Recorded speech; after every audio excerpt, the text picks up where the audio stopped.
watching this video because you love hamsters or you're thinking about getting one. And here's what I was thinking about. I had mentioned this before, but there are some people, a lot of my coworkers they love dogs. That's all they care about is dogs. And for me, I've never been a dog person or really even a cat person, but I actually grew up with 2 cockatiels. So from I think we got them in 1990 actually is when we got them, and they lived to be around 20 years each. We had a male and a female. And I was thinking, that always made sense to me. That's what I grew up, that's what I like, that's what worked for our family. And now that I've got my own family, I'm nearly 40 years old and I'm married and have 2 kids. And then this is our pet. And granted, it took a little bit of time to kind of get used to figure out what to do. Oh, I'm supposed to have an aquarium, not a cage. I'm supposed to have a wheel, not a ball.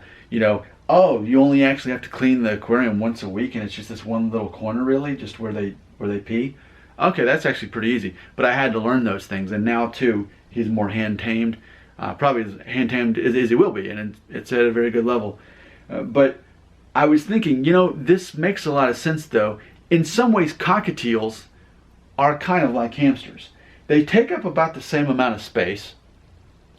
They're happy living, as long as you've got a good home for them, they're happy to be in there. They like to come out and play. But if a day or 2 goes by and they don't, it wouldn't be the end of the world. Like, whereas a dog, you got to let them out, that sort of thing. But with a hamster, well, cockatiels are not nocturnal.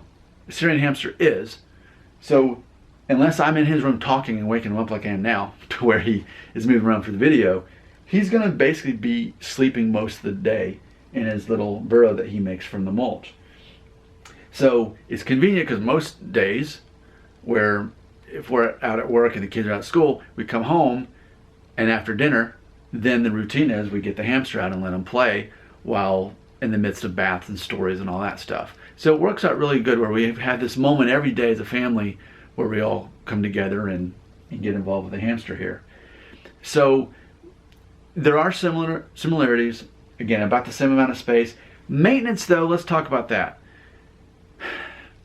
In theory, the way that a cockatiel is easier to clean after is because all you really have to do is just pull out the tray and clean.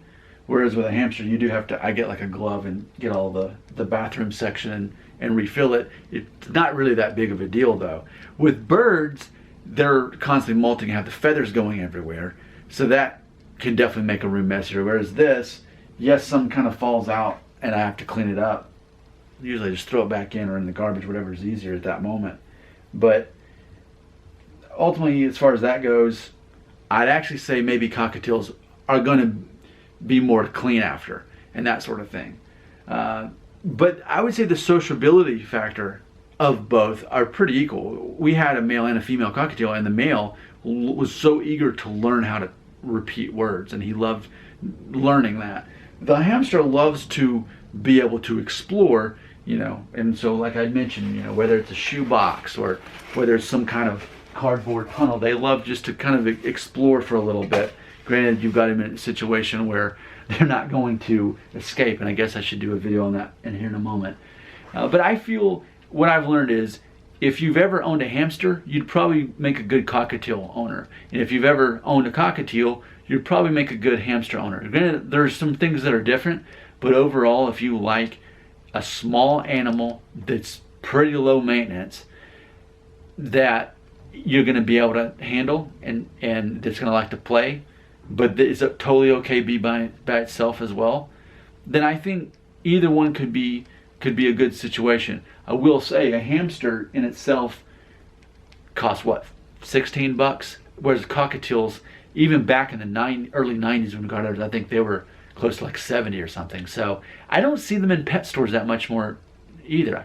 So how would you even get a cockatiel? I had my dad's cousin raised them. That's how we got ours. So there you go. If you got any thoughts you'd like to add that, I'd love to hear from you. I am Hamster Dad. Your comments belong right here.